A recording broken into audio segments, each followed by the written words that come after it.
Guys, doctor Devendra Rathore here. Welcome to modern health and nutrition. बात करेंगे आज हेपेटाइटिस के बारे में। आज वर्ल्ड हेपेटाइटिस डे है 28 जुलाई। ठीक है, आज इसी विषय पे बात करेंगे। हेपेटाइटिस क्या होता है, क्या प्रिवेंशन हो सकता है, क्या इसको अवेयरनेस के लिए क्या किया जा सकता है, तो आज इसी विषय पर बात करेंगे। तो अगर आप चैनल पर नए हैं तो प्लीज़ सब्सक्राइब कर लीजिए और बेल नोटिफिकेशन दबा दीजिए ताकि आने वाली सारी हेल्थ अपडेट आपको मिलती रहे। तो सबसे पहली चीज़, हेपेटाइटिस कितने प्रकार का होता है। वायरल हेपेटाइटिस अगर देखा जाए तो बहुत ही कॉमन समस्या होती है लीवर से रिलेटेड, और कई बार ये समस्या लाइफ थ्रेटनिंग हो जाती है। और अगर इसके कॉम्प्लिकेशंस के बारे में बात करें तो सिरोसिस से लेकर लीवर कैंसर तक ये वाली समस्या बढ़ सकती है। तो सही बात तो यही है कि इसको ट्रीट करना और जांचना पहचानना बहुत ज़्यादा ज़रूरी होता है। कई बार हम इसके सिम्टम्स को नज़रअंदाज करते हैं। कई बार क्रॉनिक हेपेटाइटिस बी वाले पेशेंट के संपर्क में आने पर हम हमारी जांच नहीं करवाते। तो आज मैं आपको बताता हूँ कितने टाइप के हेपेटाइटिस होते हैं। तो सबसे पहली चीज़ अगर हम देखें तो वायरल हेपेटाइटिस के 5 प्रकार होते हैं। हेपेटाइटिस ए, हेपेटाइटिस बी और हेपेटाइटिस सी, हेपेटाइटिस ई और हेपेटाइटिस डी। ठीक है, इसके अंदर अगर हम बात करें हेपेटाइटिस ए और हेपेटाइटिस ई जो होता है वो वायरल हेपेटाइटिस होता है जो कि फूड बॉर्न होता है और सेल्फ लिमिटिंग होता है। डाइट और मैनेजमेंट और दवाइयों के द्वारा हेपेटाइटिस ये वाली चीज़ कंडीशन चली जाती है। एक्यूट कंडीशन होती है। एक्यूट कंडीशन में अगर हम बात करें तो किस तरह के सिम्टम्स देखने को मिलते हैं। Discolouration, pale yellow skin, sclera, जो भी जॉन्डिस के लक्षण और लीवर एंजाइम का बढ़ना इस वाली कंडीशन में देखा जाता है। और कई बार ये ऐसी कंडीशन देखी जाती है कि ये रिलेटेड होती है आपके खान पान से रिलेटेड। ठीक है, खान पान अगर आपका प्रॉपर नहीं है तो आपको ये वाली समस्या होने वाली समस्या होने की संभावना रहती है। अब इसके विपरीत अगर हम बात करें हेपेटाइटिस बी, सी और डी के बारे में, जो कि अगर देखा जाए तो हेपेटाइटिस बी अगर आपको होता है तो वो हेपेटाइटिस बी वायरस के कारण होता है, जिसके ऑस्ट्रेलियन एंटीजन जिसे HbA/Ag टेस्ट के द्वारा पता लगाया जाता है। अगर ये वाली बात कहें तो ये अगर आपकी बॉडी मैनेज नहीं कर पाती है तो ये लीड टू द एक्यूट से लेकर क्रॉनिक डिसीज़ेज़ में बदल सकता है और इसका कोई क्योर नहीं है। अगर हेपेटाइटिस बी अगर आपको क्रॉनिक है तो अगर कहा जाए तो इसका कोई क्योर नहीं होता है। और हेपेटाइटिस डी भी उन्हीं व्यक्तियों को होता है जिनमें हेपेटाइटिस बी हो सकता है, होने की संभावना होती है।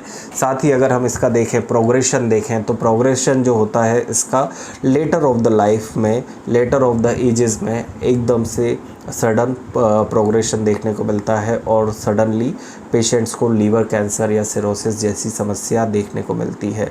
तो ऑब्वियसली इसका ट्रीटमेंट करवाना बहुत ज़्यादा ज़रूरी होता है।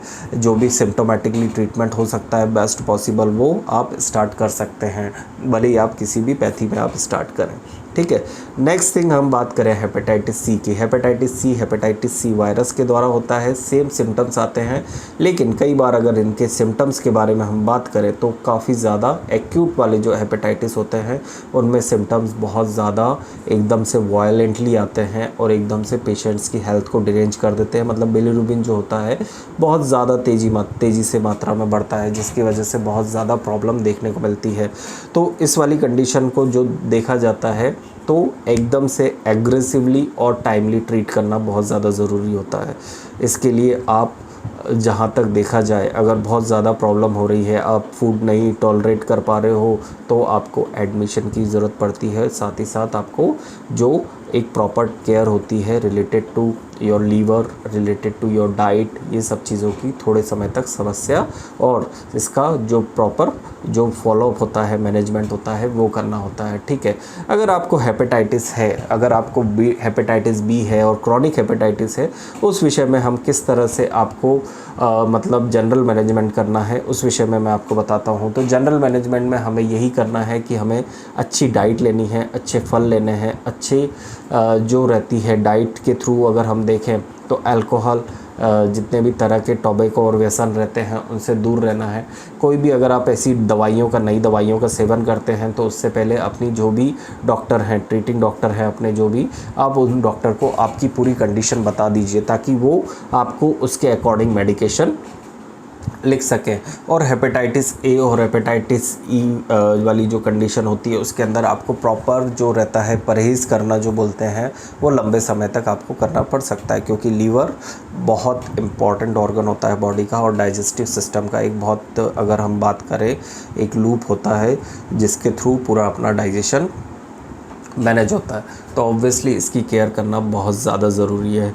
तो होप सो आपको ये हेपेटाइटिस के प्रकार, इसके प्रिवेंशन और इसके मैनेजमेंट के बारे में आपको ये जानकारी ज़रूर पसंद आई होगी। प्रिवेंशन के तौर पर अगर हम बात करें, हेपेटाइटिस बी और सी और जो डी होता है वो ह्यूमन बॉडी फ्लूइड से फैलता है, मतलब अनप्रोटेक्टेड सेक्स, ब्लड फ्लूइड और सीमन या बॉडी फ्लूइड से फैलने की संभावना इसकी ज़्यादा होती है। जबकि हेपेटाइटिस ए, हेपेटाइटिस ई ये फूड बॉर्न या फिर अगर गंदे पानी या फिर गंदे खान पीन के कारण आपको होने की संभावना होती है, तो जिसकी वजह से आप इस चीज़ को कंट्रोल कर सकते हैं। ठीक है, तो ये सब प्रिवेंशन मेथड भी आप यूज़ कर सकते हैं। ऑब्वियसली ये वीडियो ज़रूर आपको हेल्पफुल रहेगा और ज़रूर आपकी ये जानकारी बढ़ाएगा रिलेटेड टू हेपेटाइटिस। अगर आपके घर में किसी को इस तरह की समस्या है तो ज़रूर उनके साथ ये वाला वीडियो ज़रूर शेयर करें। साथ ही इस वीडियो को ज़रूर लाइक कर दीजिएगा और चैनल सब्सक्राइब करके बेल नोटिफिकेशन दबा दीजिए ताकि आने वाली हेल्पफुल और हेल्थ अपडेट आपको मिलती रहे। Thank you so much guys और जय हिंद।